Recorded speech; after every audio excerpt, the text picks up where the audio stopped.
Hi friends and welcome to Career Kul, the educational Gurukul. In this video हम लोग ये देखते हैं कि हम में से कई लोग अभी एमटेक करना चाह रहे होंगे और कई लोग एमबीए करना चाह रहे होंगे। एक जो इससे पहले आपके पास एक चॉइस आई थी वो आई थी 12th में, और 12th में जो आपको अपने बारे में जितना भी पता था, आपकी जो सेल्फ नॉलेज थी उसके हिसाब से आपने अपना करियर चूज कर लिया।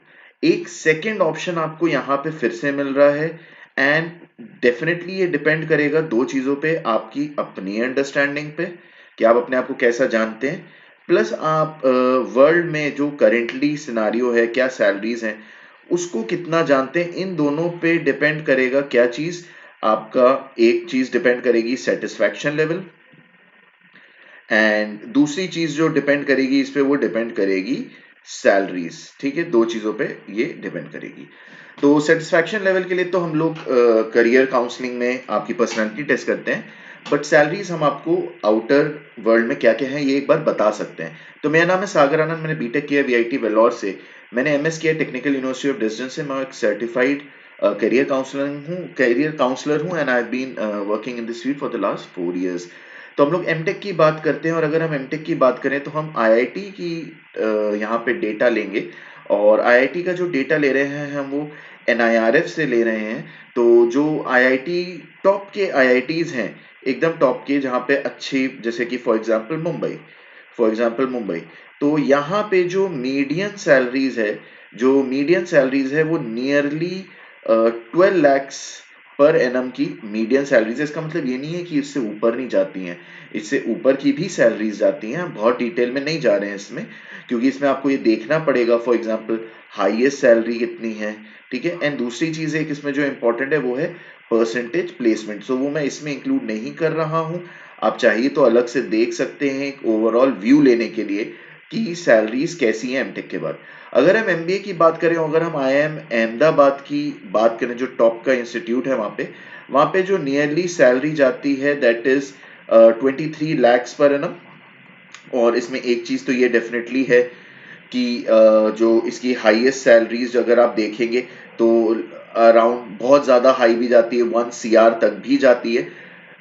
वो आप एक बार देख सकते हैं अलग अलग ईयर का, प्लस इनका परसेंटेज प्लेसमेंट जो है ये भी आप देख सकते हैं, बट वो ज़्यादातर 100 ही रहता है। ग्रोथ की अगर हम बात करें तो अगर आप आईआईटी से कर रहे हैं तो बहुत से लोग यहाँ पे एक तो इंडस्ट्री में जाते हैं और फिर टीचिंग में भी जाते हैं, एंड दोनों की जो ग्रोथ है वो अपने तरह से अलग अलग है, और उसका सेटिस्फैक्शन लेवल डिपेंड करेगा आपकी खुद की पर्सनैलिटी पे। इंडस्ट्री में आप ये कह सकते हैं कि विद 5 years ऑफ एक्सपीरियंस अगर आप टेक्निकल साइड में रहते हैं तो आप नियरली आराम से 20 lakhs तक पहुंच सकते हैं, 20-25 lakhs तक आप पहुंच सकते हैं। अगर आप टीचिंग में रहते हैं 5 years तक, तो आप नियरली जो है 15 lakhs पर एनम के आसपास पहुंच सकते हैं अगर आप आईआईटी से करे हुए हैं।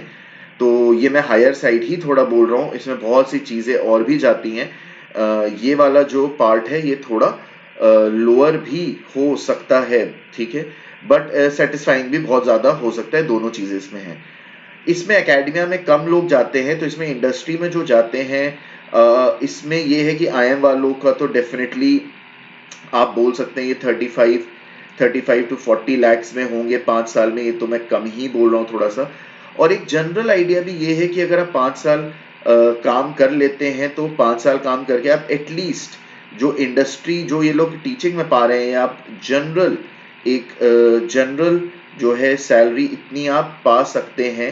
दैट मीन्स सॉरी, इतनी general salary is something which you can get. आप इतनी यू कैन अर्न, ये आप अर्न कर सकते हैं ये सैलरी।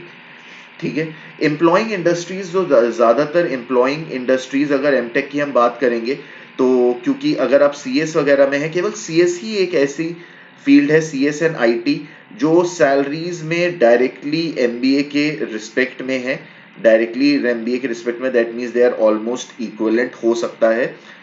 इसके अलावा इसमें हम नहीं बात करेंगे इसलिए क्योंकि इनके जो बड़े वाले जो कंपनीज है जैसे कि एडोब है या फिर अमेजोन है, तो वो बहुत हाई सैलरी दे रही है, एंड वहाँ पे एम्प्लॉयबिलिटी की जो बात है तो आप ऑलमोस्ट एमबीए के जितना भी कमा सकते हैं, it is not a problem. बाकी यहाँ से एम्प्लॉयबिलिटी जो होगी अगर आपकी कंपनीज में ऐसे होती है, जैसे कि फॉर एग्जांपल टाटा हो गया, या फिर आपका गवर्नमेंट जॉब हो गया पीएसयू में, ये सब में जो एम्प्लॉइंग इंडस्ट्री हो सकती हैं ये सारी। उसके अलावा जो होंगी टीचिंग में, एजुकेशन इंडस्ट्री बहुत बड़ी आपकी एम्प्लॉयबिलिटी एक एरिया होगा। और not just Tata, any company which is working in civil, जो कोर कंपनी जिन्हें हम कहते हैं सिविल या ट्रिपल ई, इसमें अलग अलग तरह की कंपनीज आपको ले सकती हैं, बट सैलरीज इसके आसपास ही रहती हैं और थोड़ी सी आप मान के चलिए 20 लाख से कम भी हो ही सकती है। ठीक है, एम्प्लॉयबिलिटी इनकी तो ऑल इंडस्ट्रीज, जितनी भी इंडस्ट्रीज है सब एम्प्लॉय करती हैं। हाईएस्ट ग्रोथ प्रोस्पेक्ट अगर आप बात करेंगे तो स्टेबिलिटी, अगर आप स्टेबिलिटी की बात करेंगे तो डेफिनेटली स्टेबिलिटी जो है गवर्नमेंट में सबसे ज़्यादा स्टेबिलिटी है, बट फिर सेटिस्फैक्शन लेवल कैसा होगा प्रिडिक्ट नहीं किया जा सकता। गवर्नमेंट में सेटिस्फैक्शन लेवल कैसा होगा। दूसरा, अगर आप प्राइवेट में बात करेंगे तो बहुत सी फील्ड्स हैं जिसमें ग्रोथ होती है, बट जनरली इंडिया में वो वालों में ज़्यादा ग्रोथ होती है जो इंजीनियरिंग स्लैश मैनेजमेंट रोल्स होते हैं। स्लैश मैनेजमेंट रोल्स हो सकते हैं, जैसे एक हो सकता है बिजनेस एनालिस्ट हो सकता है, या फिर आप अगर आप सेल्स में भी जा रहे हैं एज एन इंजीनियर B2B, वो भी अच्छी ग्रोथ हो सकती है। रिसर्च में ग्रोथ थोड़ी कम हो सकती है, बट फिर सेटिस्फैक्शन लेवल काफ़ी ज़्यादा होता है। हाईएस्ट ग्रोथ प्रोस्पेक्ट अगर हम एक जनरल बात करें, माने for a above average student of an above average profile, अगर एक above average प्रोफाइल की आप बात करेंगे तो सबसे कम एफर्ट में और सबसे ज्यादा opportunities actually sales and marketing में है, जिसमें ग्रोथ प्रोस्पेक्ट्स सबसे ज्यादा है। ठीक है, और उसके बाद अलग अलग फील्ड्स में अपने ग्रोथ प्रोस्पेक्ट्स हैं, बट फिर उनमें एफर्ट जो होगा वो मतलब कि कोरिलेशन में बढ़ता रहेगा, मतलब आपको ज्यादा एफर्ट डालना पड़ेगा फिर सक्सेसफुल होने के लिए। सेल्स में एफर्ट डेफिनेटली डालना पड़ता है, बट वो एफर्ट जो होता है वो मतलब स्टडी की साइड से नहीं आता है। इट्स नॉट नेसेसरी कि जो है आप पढ़ने में बहुत अच्छे हो तभी आप ये कर पाए, बाकी में पढ़ने में भी थोड़ा अच्छा हमको चाहिए। तो ये ओवरऑल एक हो गया हमारा जो एनालिसिस था। अब अगर आपको अपने मोटिव्स जानने हैं, अपना सेटिस्फैक्शन का लेवल एक जानना है, अपनी एनालिसिस समझनी है, अपना डोमिनेंट फंक्शन समझना है, तो हम लोग पर्सनालिटी एनालिसिस करते हैं विच इज 750 रुपीज। एंड हमारे सेशंस होते हैं जो 350 रुपीज है फॉर 30 मिनट्स, 500 है फॉर 45 मिनट्स, एंड 999 में हमारे सेशन होते हैं which is 4 calls and 1 month validity इसमें हम लोग देते हैं। So thank you very much for watching. Do like our video and do subscribe to our channel. This is your career counselor Sagar. Thanks a lot.